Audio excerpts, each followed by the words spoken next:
Depuis l'avènement du coup d'État, l'ex-parti au pouvoir, le mouvement du peuple pour le progrès MPP, sort enfin de son silence.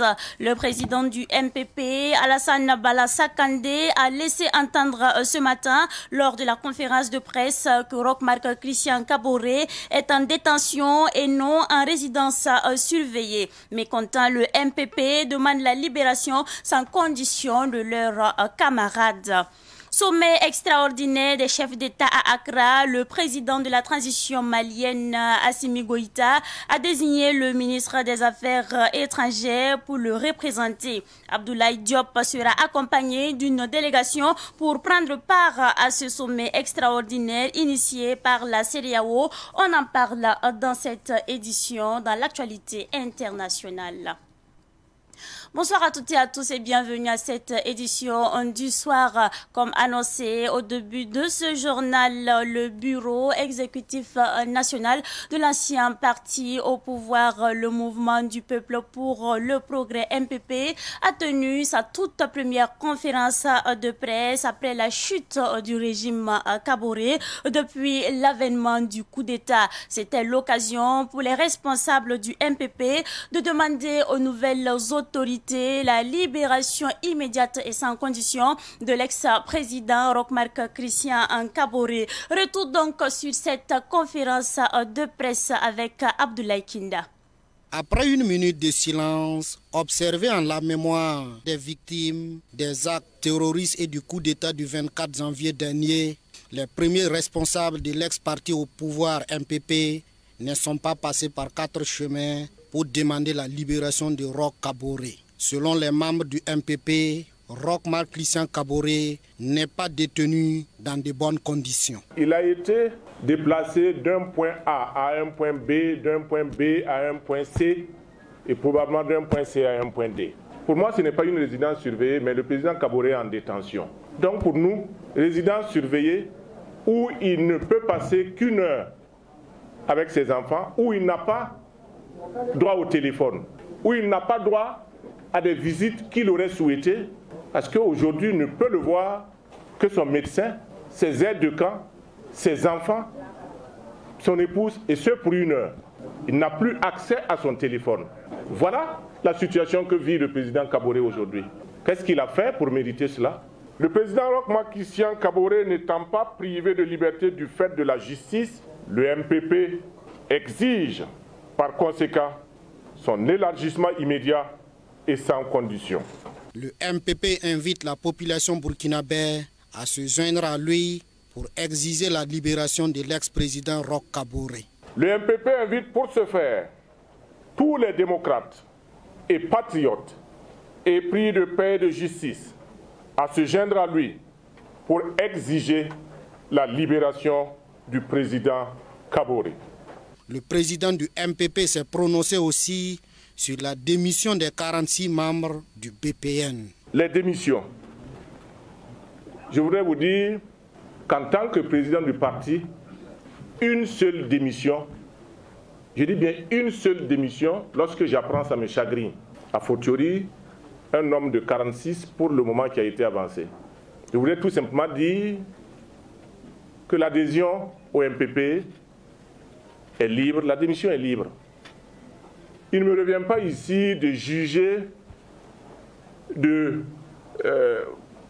l'état d'esprit de tout un chacun, de la valeur morale ou éthique de tout un chacun. Et je voudrais dire que nous n'avons pas épuisé le débat à l'intérieur. Nous n'avons pas été informés, nous avons appris comme vous tous. Le bureau exécutif national du MPP a invité l'ensemble des militants du parti à rester mobilisés. Dans le Loroum, selon le journal en ligne infowakat.net, les forces de défense et de sécurité ont neutralisé hier plusieurs terroristes. Ces forces de défense et de sécurité, accompagnées de volontaires pour la défense de la patrie VDP, ont pris ces terroristes dans leur propre piège. Ces derniers étaient sur le point de tendre une embuscade à un convoi des forces de défense et de sécurité. Les FDS alertés ont fort heureusement réussi à les surprendre et à les mettre hors d'état de nuire.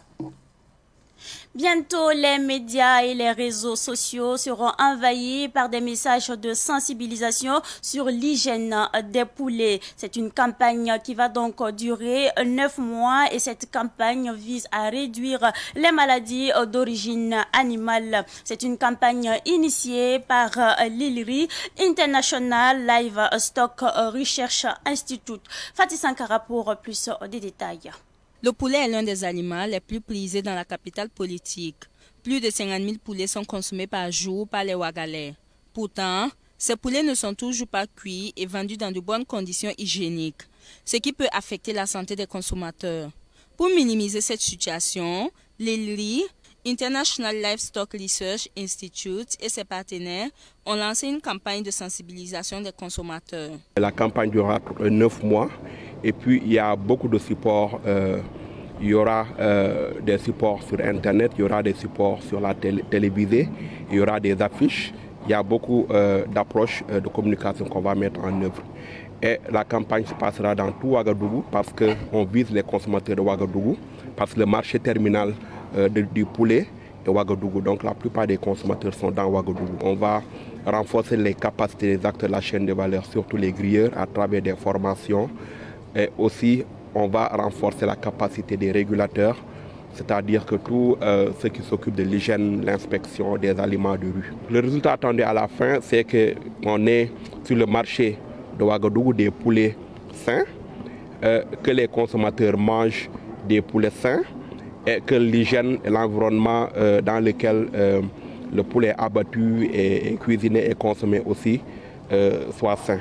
Cette campagne de sensibilisation de l'ILRI et ses partenaires a été bien accueillie au ministère des Ressources animales. C'est une belle initiative dans ce contexte de grippe aviaire, selon Issa Sawadgo, directeur général des promotions animales. Ce genre de campagne, c'est pour contribuer à pousser les gens vers la consommation. Et du coup, qui dit consommation aussi, la consommation, ça peut attirer la production. Ça peut tirer la production donc vers le haut.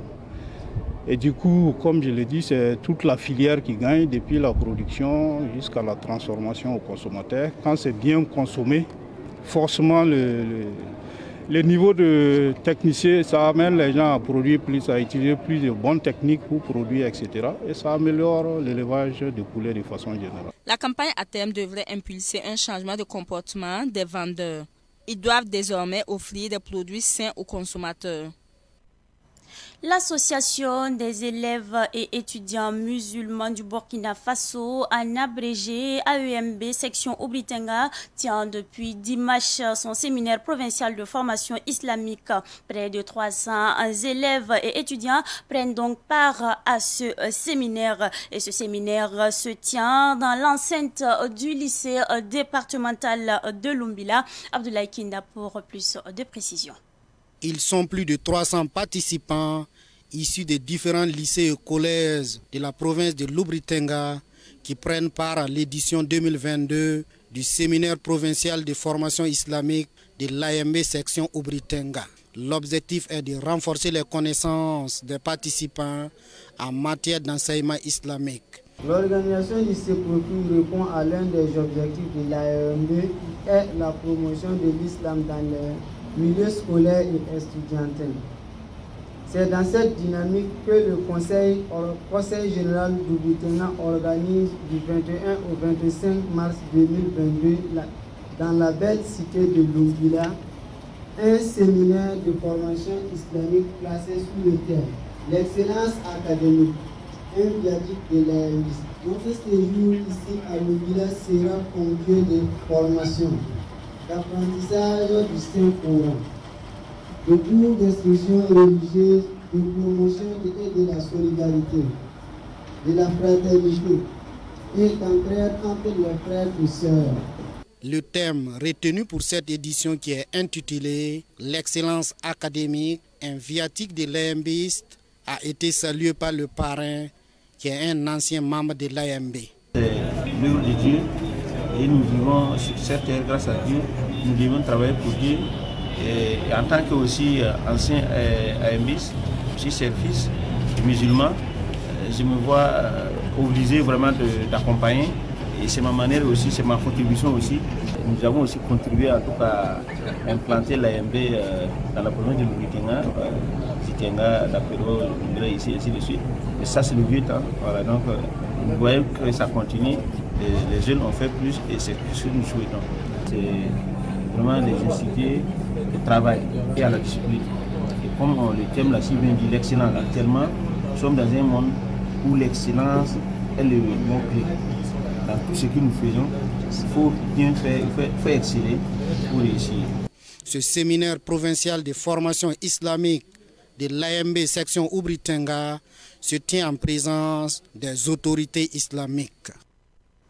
À présent, nous parlons du Vemao, le village d'expression des musiques africaines de Ouagadougou, puisque la 6e édition du Vemao a ouvert ses portes officiellement hier soir sur le terrain communal de Samba. Samba qui est situé à quelques encablures de la ville de Ouagadougou. Pendant 4 jours, des artistes en herbe vont donc tenir en haleine les festivaliers et même des artistes venus donc de l'international. Retour donc sur cette cérémonie d'ouverture avec Daouda Yameougo.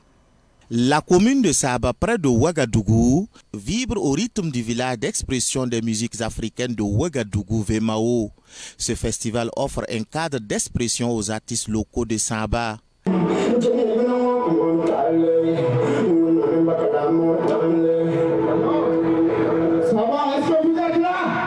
Selon le promoteur Idrissa Kaboré dit Ben Kelly, l'ambition du Vemao est de mettre en valeur les artistes en herbe. L'objectif, c'est promouvoir la culture burkinabé, en particulier la culture sambalaise, surtout les artistes de Samba, parce que nous avons implanté ce festival depuis 6 ans et nous donnons une ouverture aux artistes de Samba de se promouvoir au-delà de Samba, au-delà du Burkina et à l'international. Cette année, le thème, c'est la résilience, parce que nous traversons une période très difficile et vous le savez, depuis plusieurs années.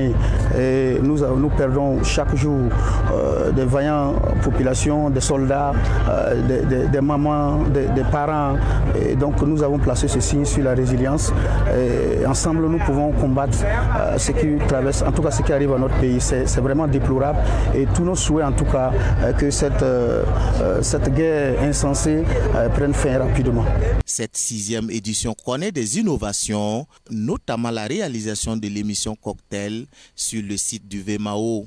Mon frère Mascotte qui est venu en tout cas donner une ouverture, une chance aux artistes émergents de Saba pour qu'on puisse les découvrir à l'international.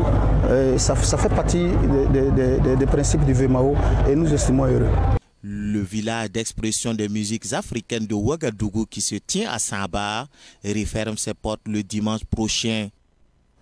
L'actualité internationale pour débuter va nous conduire au Mali puisque le ministère des Affaires étrangères et de la coopération internationale de la République du Mali a signifié à la CEDEAO que le président de la transition malienne Assimi Goïta ne pourra pas se rendre à Accra demain à la session extraordinaire de la conférence des chefs d'État et de gouvernement de la CEDEAO. Une délégation conduite par Abdoulaye Diop, le ministre des Affaires étrangères du Mali, se rendra à Accra pour la conférence des chefs d'État. Notons qu'à la veille de ce sommet, la Cour de justice de l'UEMOA a ordonné le sursis à exécuter les sanctions économiques imposées au Mali au sommet conjoint UEMOA-CEDEAO tenu le 9 janvier dernier à Accra. Le Mali avait introduit une requête le 15 février dernier. Il était donc demandé à la Cour de se prononcer sur la légalité des dites sanctions. Une victoire d'étape pour le Mali en attendant le sommet de demain.